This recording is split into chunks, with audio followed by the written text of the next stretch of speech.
I want to begin by talking about consumerism, not looking at goods and services as part of life and as sustaining your life, but as the point of your life.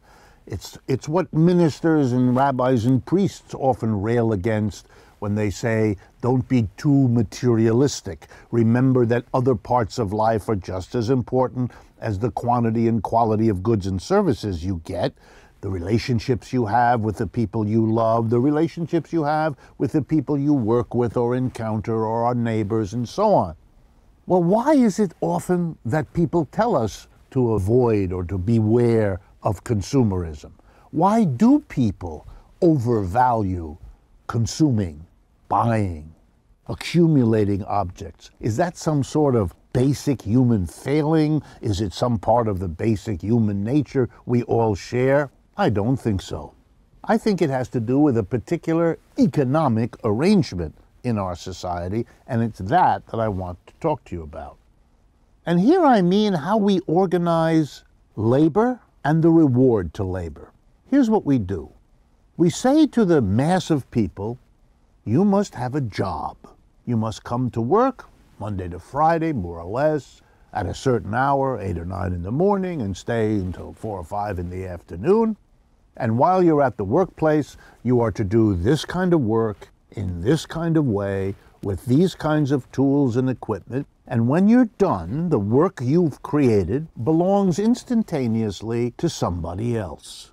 The worker who helps to produce everything goes home at the end of the workday and has no rights whatsoever over what he or she has helped to produce.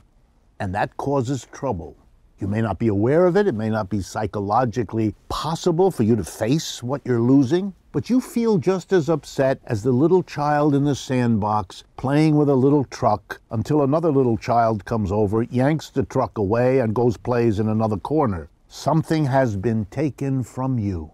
Something is no longer yours or under your control. You can't even play with your truck. Is it really yours? These kinds of issues don't go away when you grow up because they're reproduced in the workplace. You all know this.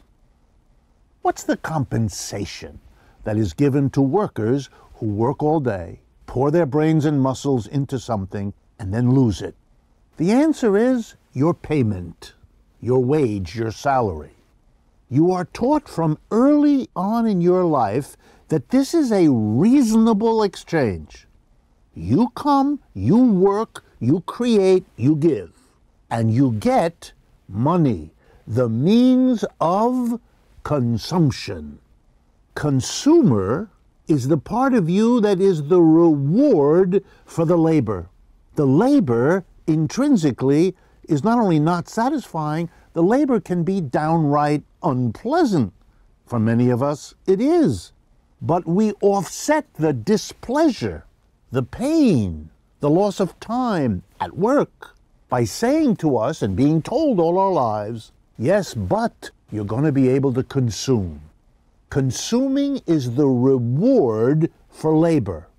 Now, hidden in this arrangement is an assumption that labor is likely to be, and kind of is acceptable to be, a drag, unpleasant, unwanted, the negative which is compensated by the positive of consumption. If you grow up in a society like that, if you live your life in a society like that, of course you will be driven, sooner or later, to overvalue consumption. It's literally the good side. You work all day so you can go to the mall in the evening. In the transition from the unpleasant part of the day to the consuming part, you have an interlude which you call your happy hour. It's a way of recognizing that the previous 8 were the unhappy hours. Labor is considered in economics to be a disutility. That's a nice way of saying no good, no fun, a drag, a loss, an unpleasantness. Consumption, that's positive, that's good. You are taught to think that labor is acceptable as a burden because it is adequately compensated if you're properly paid. Of course, then, you come to value consumption. You've literally been trained to see it as the good part of life, just as you have been trained to accept work and the workplace conditions as the intrinsically unpleasant. But why should you? Imagine if work were to be as satisfying to you as consumption. Suppose the workplace was a place of sustaining, powerful, helpful, important relationships. And suppose it was necessary that work be organized that way because what the relationships are at work are at least as important to the quality of your life as what you can buy in a store with what you are paid. It's as if I had to remind myself, if I can quote the Bible, that human beings do not live by bread alone.